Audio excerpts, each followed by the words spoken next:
Hello there, a very good evening to you indeed, and many thanks for joining us on Rwanda Television News tonight. I hope that you had yourselves a great and productive day. Welcome to today's edition. These are the headlines. On Wednesday, the Democratic Green Party of Rwanda campaigned in the eastern province of Rwanda. And that is while independent candidate Philip Mpayimana carried on his campaign rally from the northern province.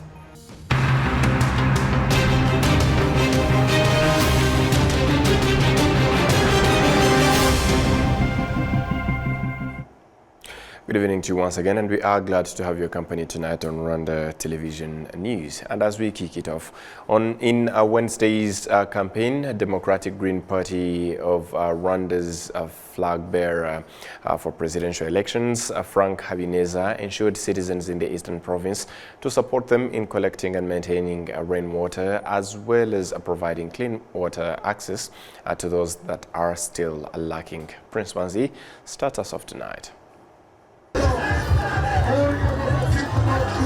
In Mimuri sector, in the Nyagatare district, as well as in Rwagitima and Gatsibo district, citizens were elaborated that the party is based on democracy and climate conservation pillars. The Secretary General of the Green Party, Jean-Claude Ntezimana, elaborates that choosing the eagle symbol in their flag was done thoroughly. Eagle is a type of a bird that is fast. It flies high in skies and they are able to see farther. At 40, the eagle becomes old, but it detaches from the normal and it can refresh itself and be able to operate as usual. As a party, this symbol aligns with our ambitions. We do not get discouraged. While campaigning, Frank Habineza, the Green Party flag bearer for the presidential elections, ensured citizens in the eastern province to support them in collecting and maintaining rainwater, as well as providing clean water access to those lacking. We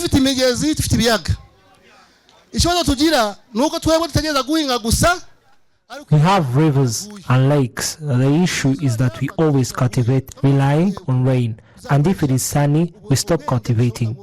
We are going to use our skills and knowledge to collect rainwater and maintain it, and it will be used to irrigate crops.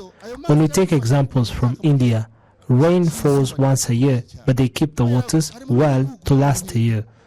Access to clean water is also key, as we make sure, if voted, that every Rwandan has at least 5 jerrycans per day. Frank Habineza also ensured to address overcrowding in prisons and other issues found in justice. If voted, Habineza and the party's parliamentary candidates will reduce unemployment and drive citizens to sustainable development.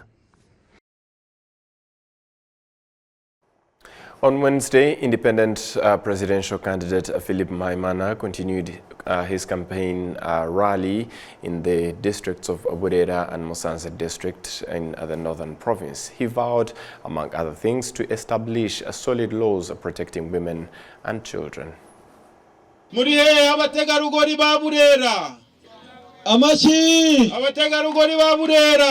the morning of Wednesday, June 26, presidential candidate Philip Mpayimana campaigned in the sector of Chanika in Burera district. There, he vowed to speed up clean water access in citizens' homes. Most importantly, Mpayimana promised to eradicate issues facing families, especially those that undermine women.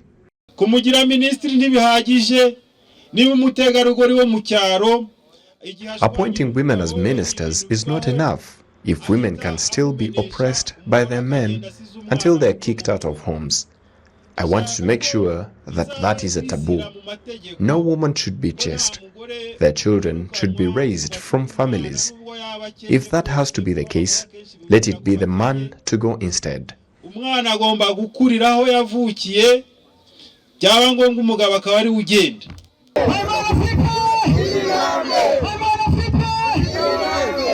Those who attended his campaign expressed their views. It is a great idea, and I think we can base on that to vote for him.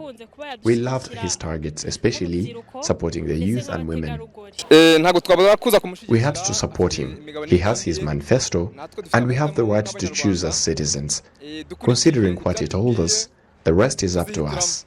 Later on, Mpayimana continued his campaign rally from Busogo sector in Musanze district, where he promised residents to reduce interests on loans to below 10% to support social transformation.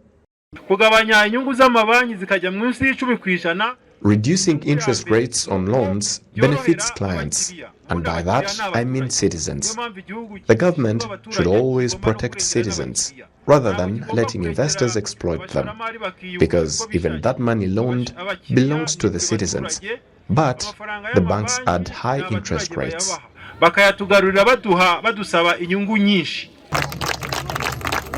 Philip Maimana has so far campaigned from 8 districts. He eyes campaigning in all the 30 districts of the country. RPF Inhotanyi members in Rwanda district of the Northern Province and Kirehe district of the Eastern Province have come out in force to support the party's presidential and parliamentary candidates, stressing that the last 30 years are evidence that this is the right choice for the next 5 years. In Rwanda, they gathered at the Butaro football pitch in the thousands to show their support, where the RPF parliamentary candidates campaigned among cheers, while in Kirehe district, similar scenes played out with much emphasis put on the need for cooperation and confidence in the party's willingness and ability to deliver on its promises. The RPF's campaign officials say they are happy with the way turnout has been so far. Put point out that it is just at the beginning of the campaign trail ahead of the elections that much more are still to come.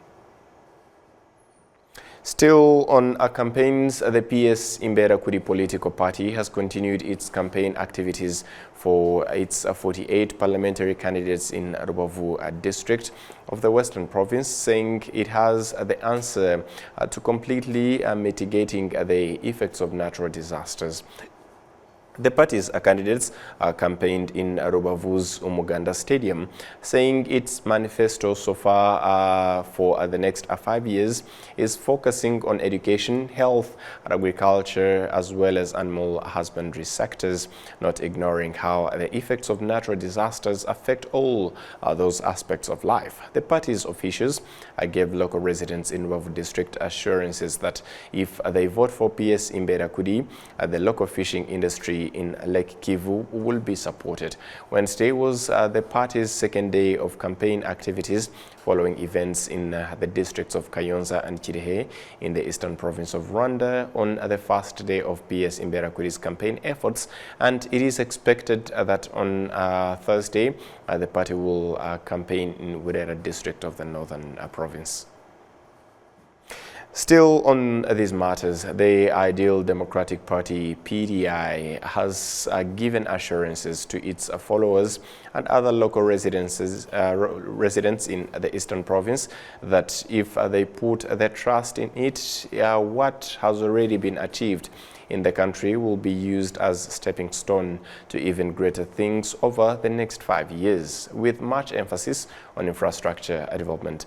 The party has also been calling on voters to support its choice for the position of the president, the RPF's Paul Kagame, saying he should be given credit for all Rwanda has managed to achieve in the last 30 years. Wednesday has become PDI's first day of campaigning ahead of next month general elections, and this is the first time that the party is fielding its own parliamentary candidates since its inception, having previously joined alliances with such races.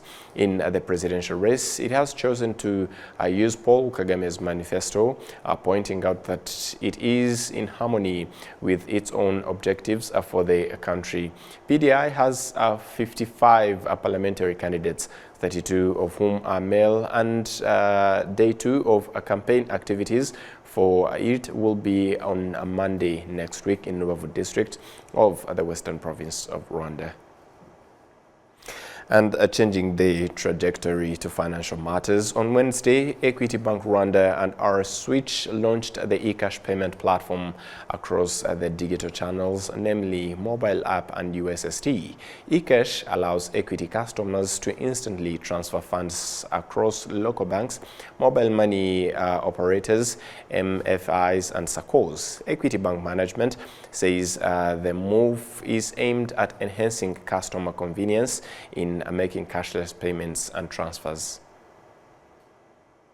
What we're having today with that switch and the central bank is to agree on a common low fee, so that we make sure that obviously as a service there's always going to be a fee for every service, because the service providers have costs that they need to cover.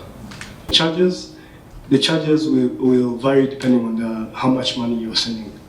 If it is a bank-to-bank transaction, we charge a standard fee.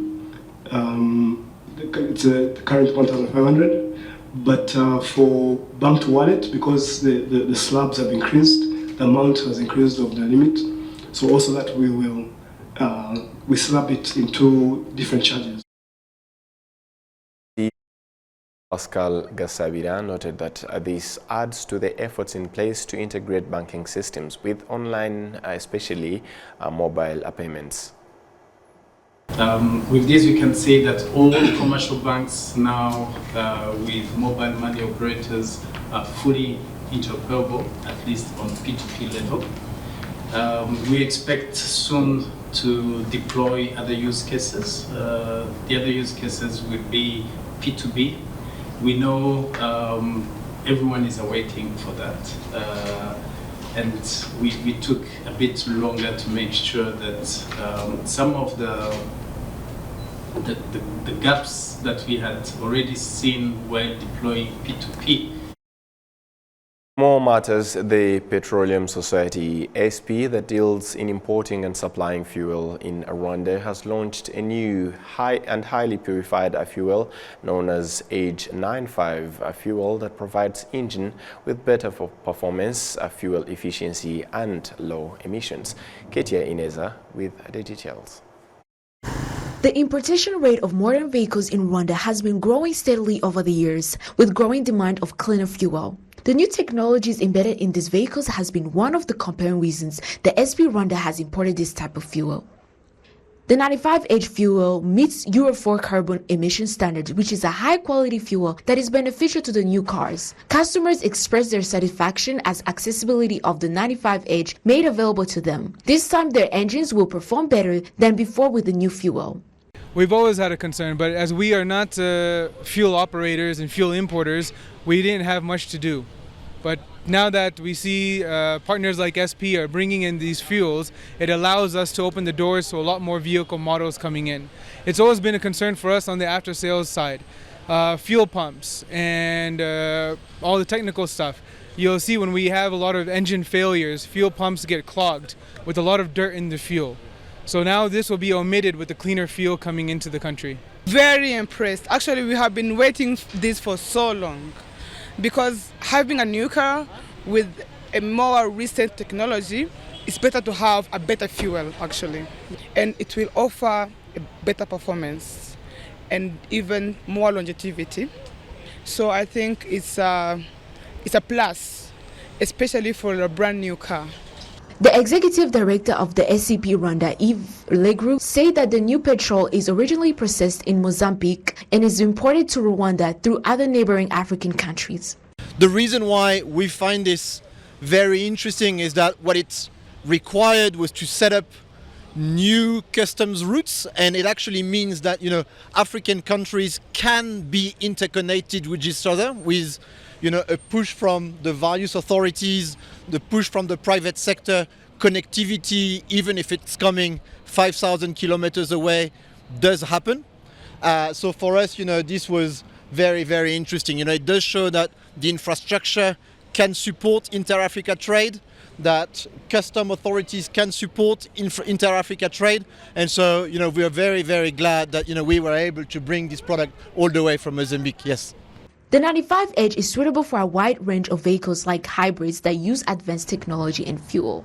Inez Oketia, RTV News. Thank you, Katia. Moving ahead to health matters, on Wednesday, the Life Care Multi-Speciality Clinic was officially inaugurated in Kigali, and this clinic is expected to contribute to the healthcare sector development here in Rwanda. Adams Kwizera. The Life Care Multi-Speciality Clinic, a state-of-the-art healthcare facility, was officially inaugurated in Kigali on Wednesday. This clinic is poised to make significant impact on the healthcare sector in Rwanda, offering comprehensive medical services to the community. Though we try our best that we can work out the pricing, and that is going to be an effort, we are going to work with different health insurance companies to manage that. But end of the day, to get high quality and to get specialized services. Our doctors are, at the moment, most of our doctors are international doctors from India and Pakistan. And the objective that has been there when setting up this clinic, many Rwandese or many Africans generally prefer to travel outside Rwanda to get their medical services. And when they do that, there is a cost of travel, accommodation, loss of business. But whilst we are bringing the specialist right here and we are offering the services right here, we believe that is the savings that people are going to have instead of traveling from Rwanda to go and get services, across another country. The High Commissioner of Pakistan to Rwanda noted that this clinic will support Rwanda's healthcare sector in treating various diseases. This is such a great development because life without health, that is not life. And as we say that health is wealth, and life care is providing up to the mark and state-of-the-art technologies, and they have very professional doctors, and they are specialists of different diseases, different disciplines. The Chief Executive Officer of Rwanda Development Board, RDB, Francis Katare, reiterated that this healthcare investment will greatly contribute to the healthcare sector and support Rwanda's goal of becoming a health hub in the region. Investing in healthcare is investing in people, it's investing in the well-being of the citizens of Rwanda, in improving the quality of their lives, the productivity of their lives, and the government of Rwanda has articulated the vision of human capital, Rwandans as the number one asset of our country, and so improving the well-being and the health of Rwandans is a very important investment.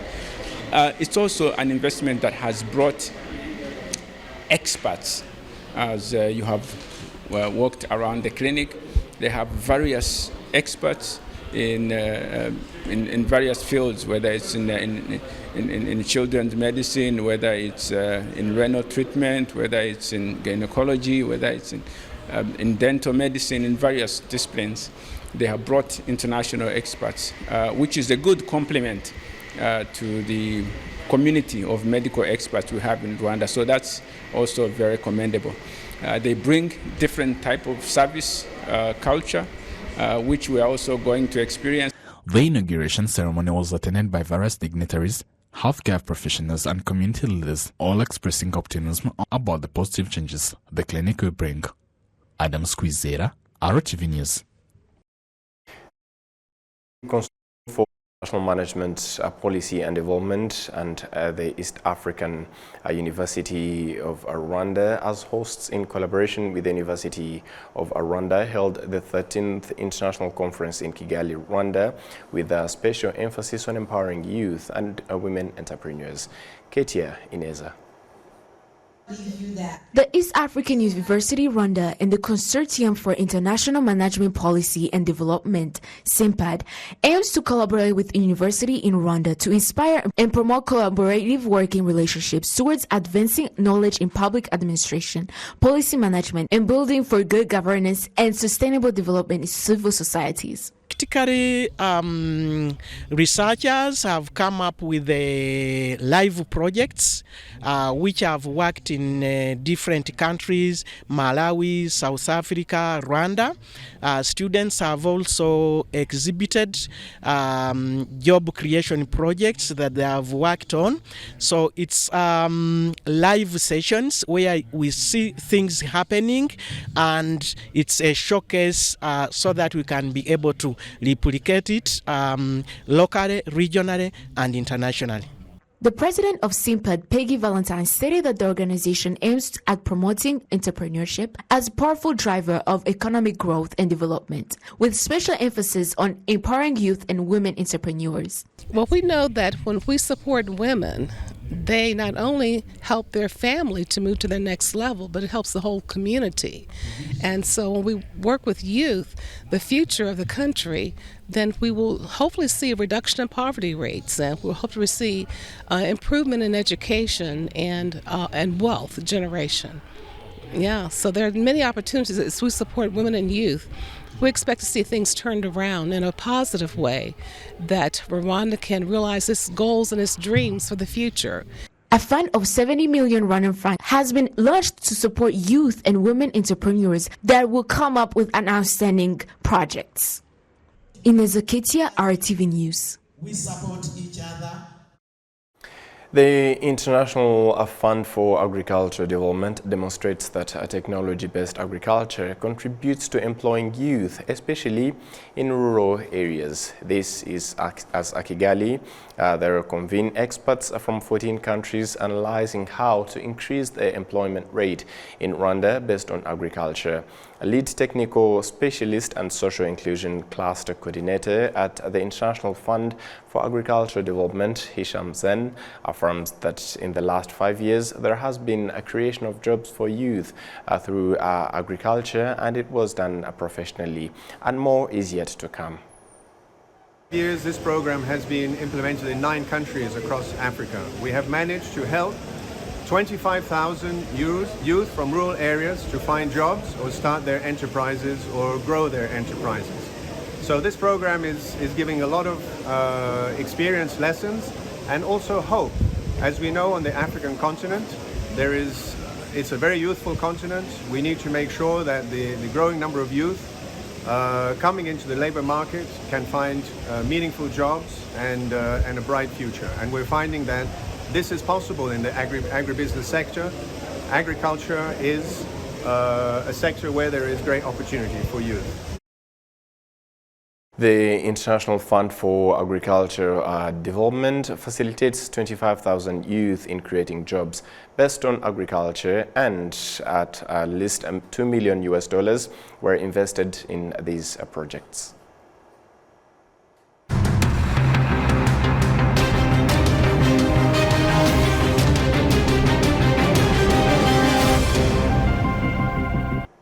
And that's all from us here at RBA's Rwanda Television News. On behalf of the entire news production as well as the technical team, many thanks for being with us. And up until next time, stay safe and have a great evening.